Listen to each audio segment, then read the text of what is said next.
पहुंचता है, हिंदुस्तान पर जब पहुंचता है, वही कुरान अल्लाह तबारक व तआला की किताब, वही कुरान जब पहुंचता है, मेरे दोस्त बुजुर्गों, 1200 साल इस हिंदुस्तान के अंदर मुसलमान ने अपना हुकूमत किया है। 1200 साल कुरान के मुआफ़िक़ चलाया है।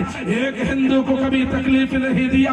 जहाँ गुरुद्वारा है, जहाँ मंदिर है, वही मसाजिद है। लकुम दीनुकुम वलिय दीन। अपनी हालात में अपने हालात को चलाओ, किसी को कुछ नहीं कहा जा सकता।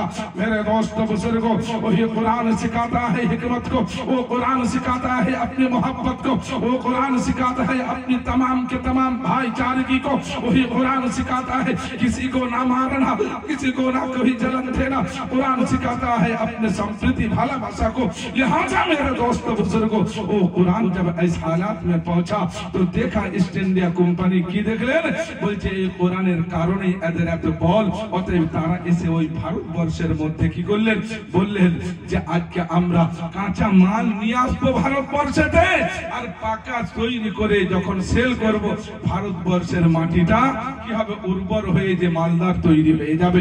এটা ছিল তাদের জাসুসি। বন্ধু আমার, তারা চলে এলো একবারে দিল্লির থেকে নিয়ে একবারে টিপু সুলতান মুর্শিদাবাদ পর্যন্ত, মাইসুর পর্যন্ত।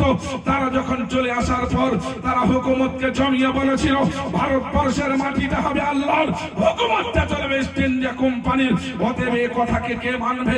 যারা আল্লাহর রাসূলের কাছে দ্বীন শিখেছে, ইসলাম শিখেছে, কোরআন থেকে যারা মহব্বত করেছে, তারা কোনোদিন দহশতগর্দি সহ্য করবে না।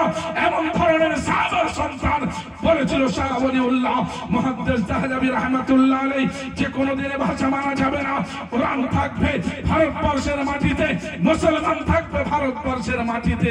এই কোরআনকে কেউ উঠাতে পারবে না। ইংরেজ বলেছিল, ইস্ট ইন্ডিয়া কোম্পানি বলেছিল যে দুনিয়াটা আল্লাহর, হুকুমতটা চলবে ইস্ট ইন্ডিয়া কোম্পানির। হাজার হাজার কোরআনকে দরিয়ার বুকে নিক্ষেপ করে বলেছিল মুসলমান তোমরা কোরআন পাবে না। তারা মনে করেছিল বাইবেল পুড়ে গেলে পাওয়া যায় না, গীতা চলে গেলে খুঁজে পাওয়া যায় না, অতএব কোরআনের সেই রকম কিতাব। আরে না না না না না, এই কিতাব তো আল্লাহর কিতাব।